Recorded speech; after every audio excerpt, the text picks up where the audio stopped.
उत्तर प्रदेश के जौनपुर में अनुराग यादव नाम के युवक की गला काटकर हत्या कर दी गई है। ये दिल दहला देने वाली वारदात तब हुई जब अनुराग अपने घर के बाहर मंजन कर रहा था। इसी दौरान पड़ोसी युवक तलवार लेकर आया और दिन दहाड़े अनुराग का सिर काट गया। इस लोमहर्षक वारदात ने इलाके में कोहराम मचा दिया है। इससे जुड़े कई सारे सवाल खड़े हो गए हैं। सबसे बड़ा सवाल तो यही है कि आखिर ये अनुराग यादव कौन था। अनुराग की अपने पड़ोसी युवक से ऐसी क्या अदावत थी कि उसने सरेआम उसे इतनी दर्दनाक मौत दे दी। आइए आपको सिलसिलेवार इन सवालों के जवाब बताते हैं। ये पूरा मामला जौनपुर के कबरुद्दीनपुर गांव का है। ये गौराबाद शाहपुर थाने में पड़ता है। अनुराग यादव बुधवार सुबह अपने घर के बाहर बैठकर मंजन कर रहा था। इसी दौरान पड़ोसी युवक घर से तलवार लेकर निकला और उसकी गर्दन काटकर मौके से फरार हो गया। अनुराग 5 बहनों का इकलौता भाई था। अनुराग यादव राज कॉलेज में इंटरमीडिएट का स्टूडेंट था। इसके अलावा वह ताइक्वांडो का भी माहिर खिलाड़ी था। अनुराग ने चंदौली में Indo Nepal international taekwondo tournament में ब्रॉन्ज मेडल हासिल किया था। इसके अलावा वह नोएडा में हुए ओपन नेशनल में सिल्वर मेडल भी जीत चुका था। इस भयानक वारदात के बाद पूरे इलाके में कोहराम मच गया। डीएम और एसपी के अलावा कई थाने की फोर्स मौके पर पहुंच गई। ग्राम प्रधान के मुताबिक ग्राम समाज की एक जमीन को लेकर अनुराग और उसके पड़ोसी के परिवार में विवाद चल रहा था।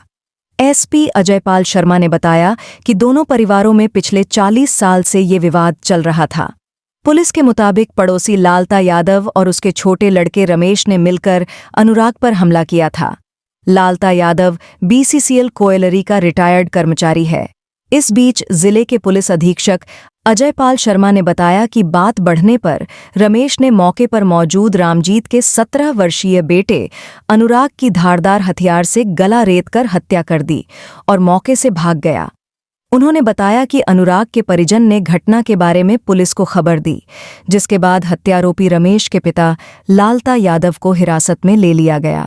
एसपी शर्मा ने बताया कि आरोपी की गिरफ्तारी के लिए पुलिस के कई दल गठित किए गए हैं और परिजन की तहरीर के आधार पर मुकदमा दर्ज कर लिया गया है। उन्होंने बताया कि गांव में शांति व्यवस्था बनाए रखने के लिए बड़ी संख्या में पुलिस बल तैनात कर दिया गया है। ये अपराध है और इस अपराध को जिसने भी कारित किया है उसको कठोर से कठोर दंड दिया जाएगा। साथ ही जो इनको उकसाने वाले लोग हैं उनको भी दंड दिया जाएगा। जमीनी विवाद 40 वर्षों से अभी जैसा कि बताया लगभग पुराना विवाद है, सिविल कोर्ट में भी है और कई में है। इस पूरी जमीनी विवाद की जांच के लिए एडीएम वित्त एवं राजस्व आर.ए. चौहान को मेरे द्वारा नामित किया गया। वो मजिस्ट्रेटियल जांच करके और दोनों सारे चीज़ों का अवलोकन करके परीक्षण करके इस पर 3 दिन में आख्या देंगे। ये एक जमीनी विवाद में जो 40-45 साल से दो पक्षों के मध्य चल रहा था, उसमें रमेश और लालता इन पक्ष के द्वारा जो उनका विवाद था उनके ऊपर हमला करके उसकी हत्या की गई है। इसमें फिलहाल मैं और डीएम साहब मौके पर हैं और घटनास्थल का मुआयना किया गया है और कुछ जो अभियुक्त हैं उनको हिरासत में लेकर के पूछताछ की जा रही है और आगे कार्रवाई में विधि कार्रवाई की जा रही है। हथियार हत्या के लिए बरामद किए गए हैं, जिसे हथियार हत्या वो जो उसमें दबिश दी गई है, दबिश में जो बरामदगी की गई है उसके बाद में बात से दी जाएगी। हमारा इकलौता बेटा था, वो चला गया। हम क्या चाहेंगे? ये लोग ऐसे इनके घर में से तमाम असलहे बरामद हो रहे हैं, हैंड ग्रेनेड बरामद हो रहा है। क्या हम मध्यम वर्ग वाले जी नहीं पाएंगे? हमको जीने का अधिकार नहीं है। मामला बहुत पुराना था भैया, 27 साल से दुश्मनी चल रही थी। मैंने ज़मीन जायदाद सब छोड़ दिया था उसको जी। बोल दिया था कि भैया सब कुछ ले लो यार, मुझे छोड़ दो, जाने दो, जीने दो मुझे। किससे?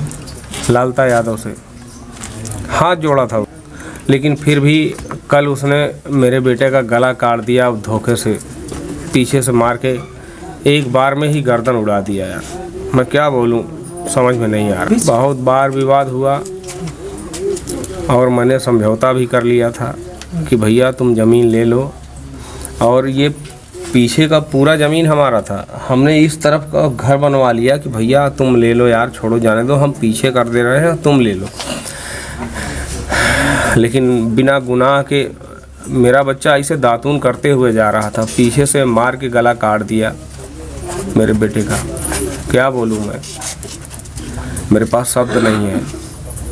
थाने पर भी, और लोग ये भी कहते थे, थाने पर भी लोग कहते थे कि ये आहिर लोग हैं, जब तक खून नहीं लेंगे ये लोग मानेंगे नहीं।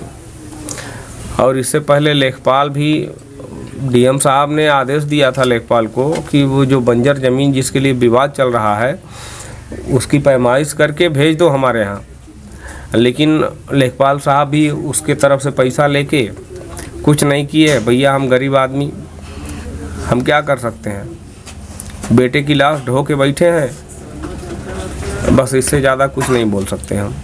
प्रशासन की लापरवाही क्या कहें, सिस्टम ही गलत है, हर जगह कुछ न कुछ है।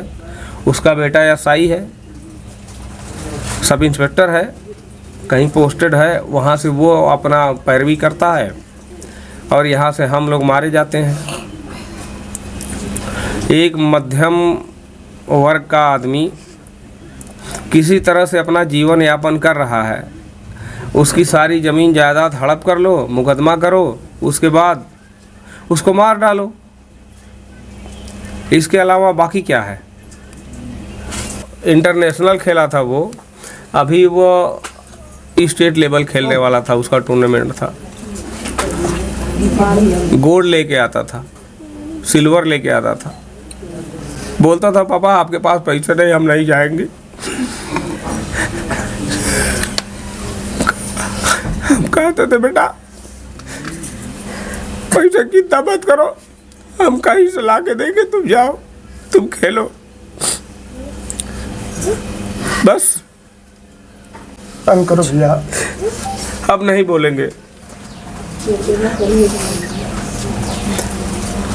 हम मिडिल क्लास के आदमी, हम लोग अपनी रोजी रोटी के लिए मरते हैं, अपने बीवी बच्चों के लिए मरते हैं, लेकिन हमारा तो एक ही था, वो चला गया, क्या करेंगे अब, कुछ नहीं, कुछ। इसके प्रायोजक हैं एडवांस कंप्यूटर, निकट इंडियन बैंक, बूढ़नपुर, आजमगढ़।